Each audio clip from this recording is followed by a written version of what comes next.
ಕೊಡಿಸಿದ ಮಾತೆ ನೀನು ಅಮ್ಮ ಅಮ್ಮ ಅಮ್ಮ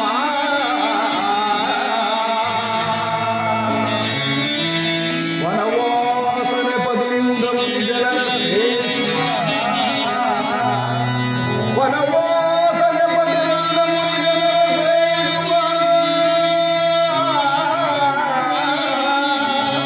ಜನಪದರಿಗೆ ಮೆಡಿತ್ತ ಮಾತೆ ನೀನು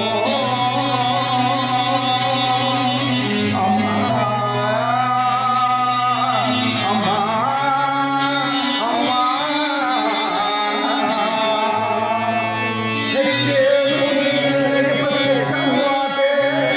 ಹೆಚ್ಚಿನ ಆಶೀರ್ವಾದ ಇಂಚೆ ಪೂಸೆ ನಿತ್ಯ ವನವಾಸ ಕೊಪ್ಪಿಗೆ ಪುನೀತೆ ಎಚ್ಚರಿಸುತ್ತಿದ್ದನನ್ನು ನಮಿಸುವೆನು ಮಾತೆ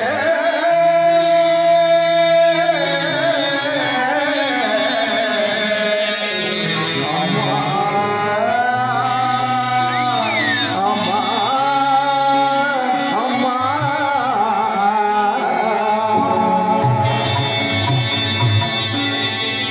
ಅಮ್ಮ ಈ ನಿಮ್ಮ ಮಗನ ಮೇಲೆ ನಿಮಗೆ ಎಷ್ಟೊಂದು ಅತಿಶಯವಾದ ಪ್ರೀತಿ ಮಮತೆ ವಾತ್ಸಲ್ಯವಿಲ್ಲ.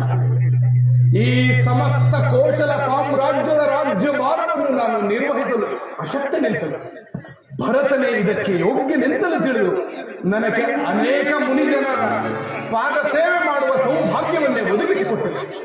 ಆಗಲಿ ಸರ್, ನಿಮ್ಮ ಆಣತಿಯಂತೆ ನಾನು ಈ ದಿವಸವೇ ವನವಾಸಕ್ಕೆ ಹೊರಡುವೆನು.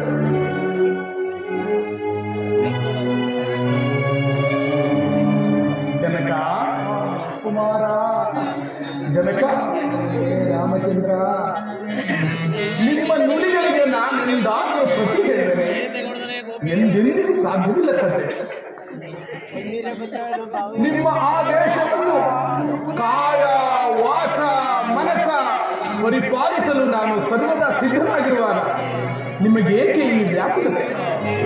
ಸಂತೈಸಿಕೊಳ್ಳಿರಿ ಜನಕ, ಸಮಾಧಾನರಾಗಿ ತಂದೆ. ಅಮ್ಮ ಅಮ್ಮ, ನಿಮ್ಮಲ್ಲೊಂದು ಭಿನ್ನ ನಡೆಸಿಕೊಡುವಿರ ತಾಯಿ.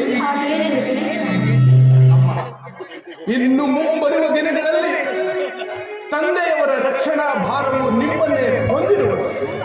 ಹಾಗಾಗಿ ತಂದೆಯವರನ್ನು ಪೊರೆಯುವ ಹೊಣೆಗಾರಿಕೆಯಲ್ಲಿ ಎಂದೂ ಲೋಪವಾಗದಿರಲಿ ತಾಯಿ, ಎಂದೆಂದು ಲೋಪವಾಗದಿರಲಿ. ಹಾಗೆ ಈ ವಿಚಾರವನ್ನು ನನ್ನ ಪೂಜ್ಯನೀಯ ಜನನಿಗೂ ಮಡದಿ ಸೀತು ತಿಳಿಸಿ